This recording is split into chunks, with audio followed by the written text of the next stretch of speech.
नमस्कार, जोहार, स्वागत है आपका डिजिटल झारखंडी समाचार में। झारखंड में हेमंत सोरेन सरकार ने दे दी बहुत बड़ी खुशखबरी। 11 दिसंबर को महिलाओं के खाते में आएंगे 2500 रुपए। वहीं कल होगा हेमंत सोरेन मंत्रिमंडल का गठन। जेएमएम, आरजेडी और कांग्रेस में बन गई है सहमति। इस बीच आयोग के नोटिस पर हेमंत सरकार का जवाब नियम सम्मत है। पूर्व डीजीपी का हटाया जाना, पैनल पर विचार करे यूपीएससी। तो अब तक की तमाम बड़ी खबरों पर विस्तार से बात करेंगे, पर उससे पहले आपसे छोटी सी अनुरोध है कि कृपया वीडियो को एक प्यारा सा लाइक अवश्य कर दीजिएगा, क्योंकि आपका एक लाइक करना ही हमारे मेहनत का फल होता है।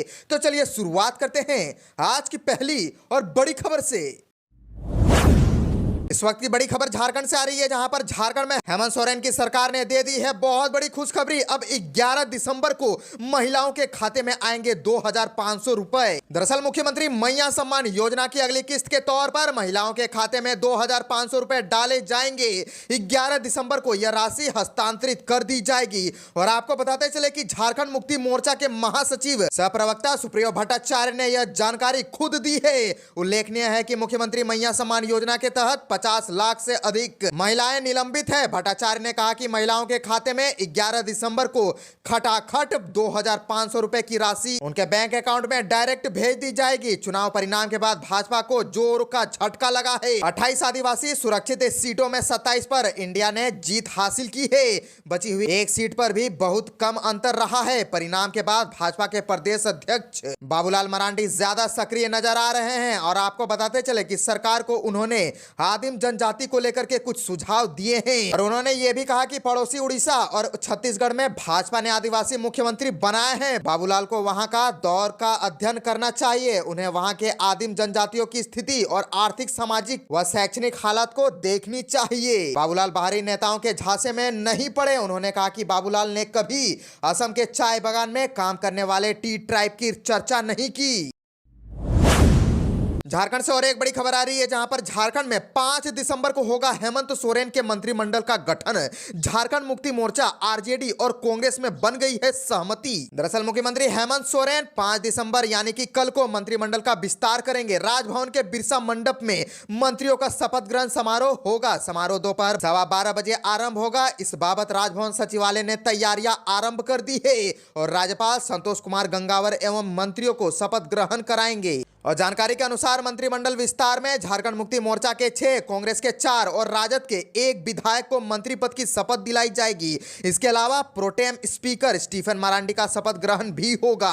और आपको बताते चले कि प्रोटेम स्पीकर 2 दिसंबर से आरंभ होने विधानसभा सत्र में नवनिर्वाचित विधायकों को शपथ ग्रहण कराएंगे। कांग्रेस कोटे के मंत्रियों का नाम तय करने के लिए दिल्ली में मैराथन बैठकें हुई। प्रदेश कांग्रेस अध्यक्ष केशव महतो, कमलेश समेत अन्य वरीय नेता को ही सिलसिले में दिल्ली रवाना हुए थे। उन्होंने कहा कि कांग्रेस के राष्ट्रीय अध्यक्ष मल्लिकार्जुन खड़गे, लोकसभा के नेता प्रतिपक्ष राहुल गांधी, कांग्रेस महासचिव केसी वेणुगोपाल समेत अन्य वरिष्ठ नेताओं से चर्चा की। और बैठक के दौरान सभी निर्वाचित 16 विधायकों की सूची आलाकमान को सौंपी गई। संभावना है कि इस बार कांग्रेस विधायक दल का नेता मंत्री नहीं बनेगा। वरिष्ठ विधायक को यह पद सौंपा जाएगा। कांग्रेस कोटे से 4 मंत्री बनाए जाएंगे।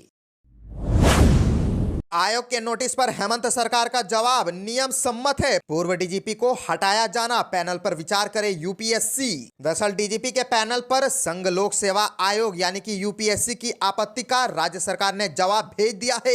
राज्य सरकार ने यूपीएससी के नोटिस के जवाब में कहा है कि पूर्व डीजीपी अजय कुमार सिंह का हटाया जाना नियम सम्मत था। सरकार ने भेजे गए आईपीसी अधिकारियों के पैनल पर विचार करने के लिए संघ से कहा है। राज्य सरकार की ओर से संघ को नया कोई प्रस्ताव नहीं गया है। पूर्व भेजे गए आईपीएस अधिकारियों के पैनल पर ही जवाब भेजा गया है। जबकि इस बीच भारत निर्वाचन आयोग के निर्देश पर झारखंड विधानसभा चुनाव के दौरान प्रभारी डीजीपी अनुराग गुप्ता को हटा करके पूर्व डीजीपी अजय कुमार सिंह को ही फिर से डीजीपी के पद पर बैठाया गया था। और मुख्यमंत्री पद की शपथ लेते ही हेमंत सोरेन ने अपने पुराने आदेश को दोहराया और अजय कुमार सिंह को हटा करके अनुराग गुप्ता को फिर से प्रभारी डीजीपी बना दिया गया। डीजीपी के पद पर नियमित पदस्थापन को लेकर के यूपीएससी को भेजे गए आईपीसी अधिकारियों के पैनल पर आयोग ने सवाल उठाया था। 2 साल के भीतर ही झारखंड के नियमित डीजीपी अजय कुमार सिंह को हटा करके गत 26 जुलाई को अनुराग गुप्ता को प्रभारी डीजीपी बनाए जाने के मामले पर आयोग ने सरकार को नोटिस भेज करके जवाब मांगा था।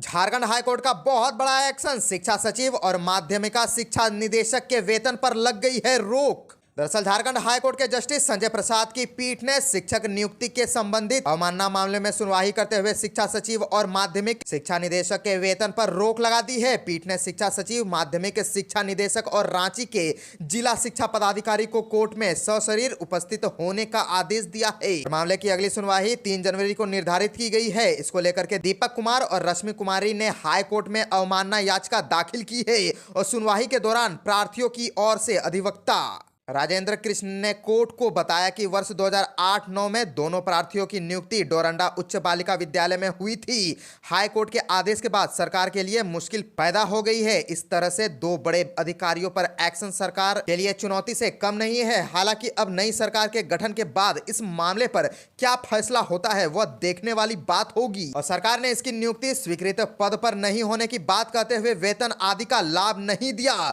उक्त विद्यालय में कुल 13 स्वीकृत पद है, लेकिन सरकार सिर्फ 11 पद को ही स्वीकृत किए जाने की बात कह रही है। स्वीकृत पद पर सरकार की ओर से वेतन दिया जाता है। सरकार की ओर से 2 पद स्वीकृत नहीं होने का आधार भी दिया गया है। एकल पीठ ने इसे खारिज करते हुए दोनों के पदों को स्वीकृत करने और वेतन का लाभ देने का आदेश दिया है। 1 साल पूर्व में दिए गए कोर्ट के आदेश का अब तक पालन नहीं किया गया है। इसके बाद अवमानना याचिका दाखिल की गई है। पूर्व में आदेश का पालन करने के लिए शिक्षा सचिव और माध्यमिक शिक्षा निदेशक कोर्ट में उपस्थित होकर के समय की मांग की थी। और आपको बताते चले कि सरकार ने इनकी नियुक्ति स्वीकृत पद पर नहीं होने की बात कहते हुए वेतन आदि का लाभ नहीं दिया। उक्त विद्यालय कुल 13 स्वीकृत पद है, लेकिन सरकार सिर्फ 11 पद के लिए ही स्वीकृत किए जाने की बात कर रही है।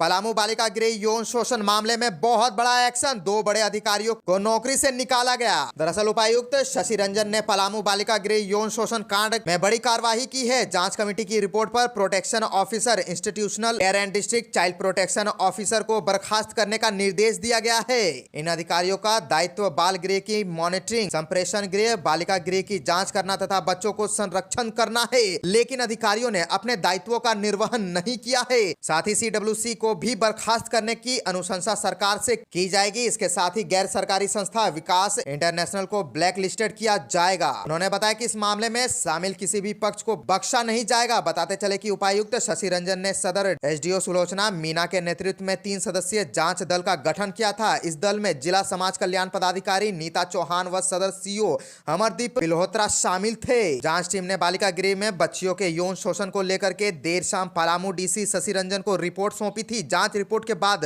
उपायुक्त शशि रंजन ने सख्त कार्रवाई का आदेश दिया है। इधर बालिका गृह यौन शोषण मामले में राज्य स्तरीय टीम अलग से जांच कर रही है। सुपरिटेंडेंट व काउंसलर के फोन की होगी फॉरेंसिक जांच। बालिका गृह यौन शोषण मामले में FIR दर्ज होने के बाद पुलिस भी मामले में तेजी से जांच कर रही है और बालिका थाना प्रभारी रूपा बाखला खुद मुकदमे का अनुसंधान कर रही है।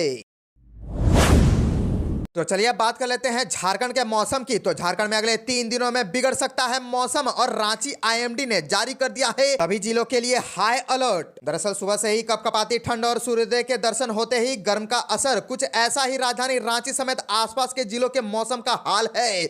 2 दिनों पूर्व तक चक्रवाती तूफान फेंगल का असर दिख रहा था तो तापमान भी 4 से 5 डिग्री सेल्सियस तक गिर गया था, लेकिन एक बार फिर से तेज धूप ने रांची का तापमान बढ़ा दिया है।